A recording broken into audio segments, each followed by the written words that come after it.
Hi, my name is Dominique, and I will be presenting middle childhood observation.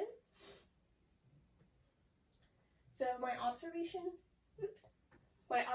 details, the date of my observation was April 15th, 2020. The beginning time was 3 p.m. and the ending time was 4 p.m. The observation location was a video, and the approximate number of children was 12, and the primary activities were small group time reading. The three developmental domains we're going to talk about today are physical, which I highlighted fine motor, cognitive, Piaget's concrete operational stage, and social emotional, Erikson's industry versus inferiority. First, we're going to start with physical development. Through that, we had fine motor development with the turning of the pages from the children while they were reading the story, and also pointing at the words, finger isolating when they were reading as partners during their reading time. And this right here is the measurement of fine motor skills, which is defined as child demonstrating the ability to manipulate small objects with his or her hands, which the corner of the pages are small as they're turning them, and also pointing at the words is doing the same thing. Next, we have cognitive development.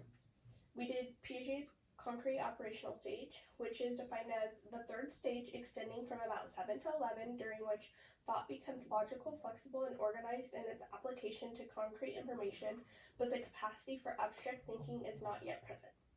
And I'm going to talk about centration, the ability to order items along a quantitative dimension such as length and weight. When the teacher asked the children about the size of the cougar and the ocelot, she worded the question as which one is bigger, and the children responded ocelot, which they were taking off of the length and the size or dimension of the two animals and comparing them, with the bigger animal being the ocelot.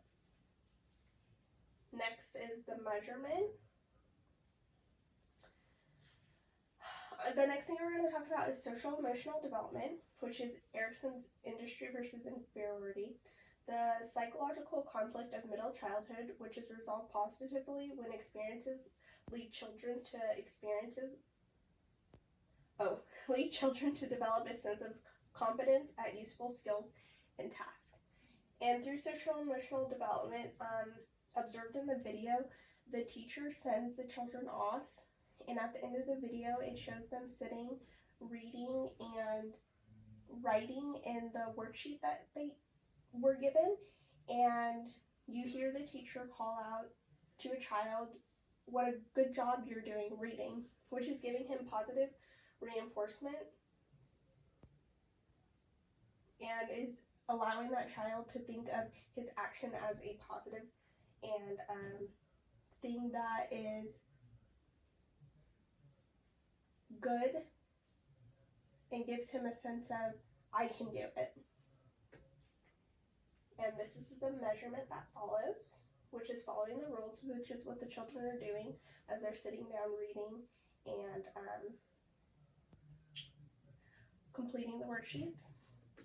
Next, we have developmental theorists. The first one we're going to talk about is Vygotsky, which is Vygotsky's social cultural theory with scaffolding. And during the observation, a child is asked to answer a question, and he has a sense of it, but not fully. So the teacher asks questions to get him to the right state of the correct answer. And through that, she asks a question, he answers. If it's not exactly what she's looking for, she asks another question, until eventually the child gets to the point of being able to understand and answer the question the way that the teacher was intending it to be. The next one is Piaget's cognitive concrete operational stage, which we discussed earlier, but there is another example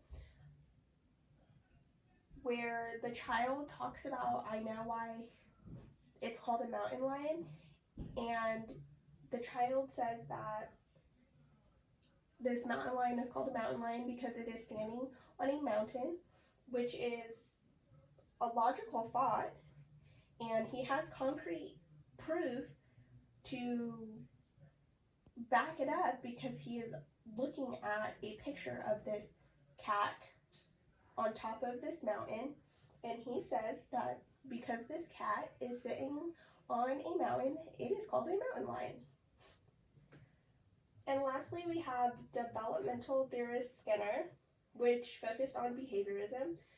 And he talked about reinforcers being food, praise, and friendly smile or a new toy, which older children are not going to get a new toy per se in the classroom, but a friendly smile or positive reinforcement from the child or from the teacher to the child will create a behavior that you like.